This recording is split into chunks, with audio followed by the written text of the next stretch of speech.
Now we're gonna go over some different tempera cake techniques. With tempera cakes, I can mix different colors. So I'm gonna practice mixing my primary colors together to get my secondary colors. So to do that, I'm gonna use my paint palette. I'll get my brush wet.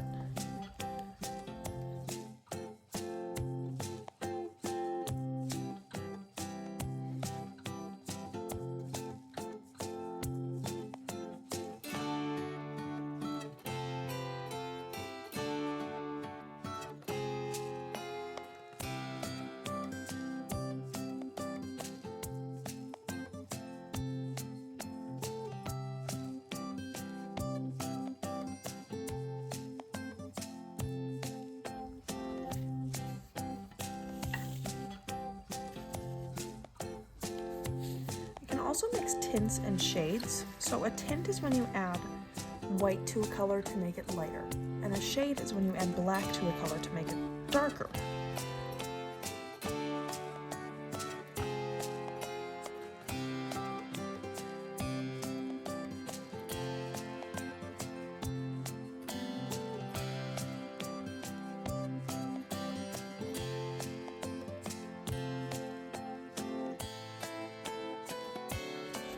Now we can also do what's called wet on wet. So wet on wet is when you add water to the paper before you paint. So you're adding paint to wet paper instead of dry paper. So I'm going to start with my clean brush and just paint my paper with clean water.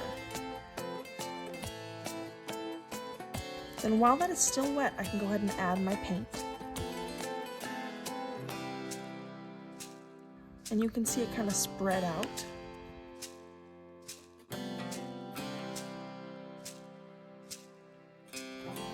I can also overlap colors to make new colors or add interesting effects.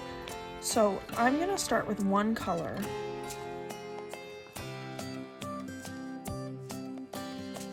And I'm just going to let that dry and set it off to the side. I will come back to this one. I can also do what's called sgraffito, which is scratching a design into wet paint. So to do this, I'm going to use the back of my paintbrush. First, I'm going to add my color. And then while it's still wet, I'm going to flip my paintbrush over, use the back of my paintbrush, and scratch my design into my paper.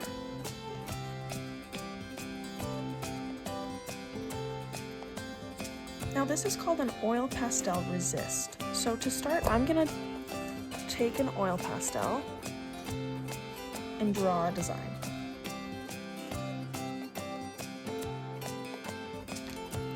I can take my paint and paint a color over my design.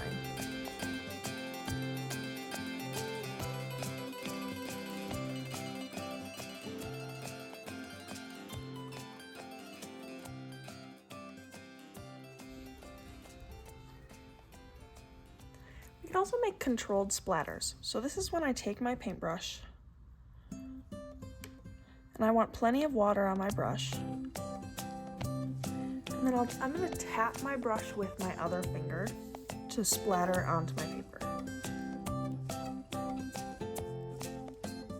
Now if I use my arm and move my paintbrush, I risk getting paint on other people's artwork around me, so I really want to make sure that I'm only tapping with my finger. If I pull the bristles back, then I'm going to ruin my paintbrush, so make sure you're only tapping.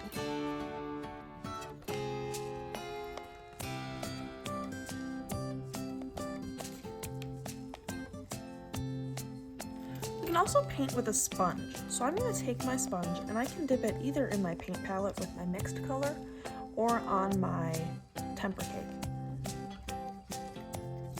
Then I can use the sponge to get an interesting texture and design.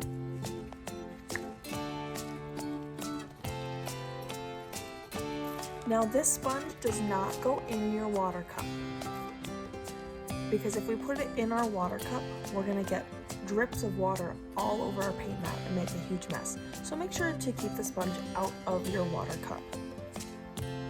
Now that my overlapping card is dry, I can go back over it with another color. So I'm going to take my brush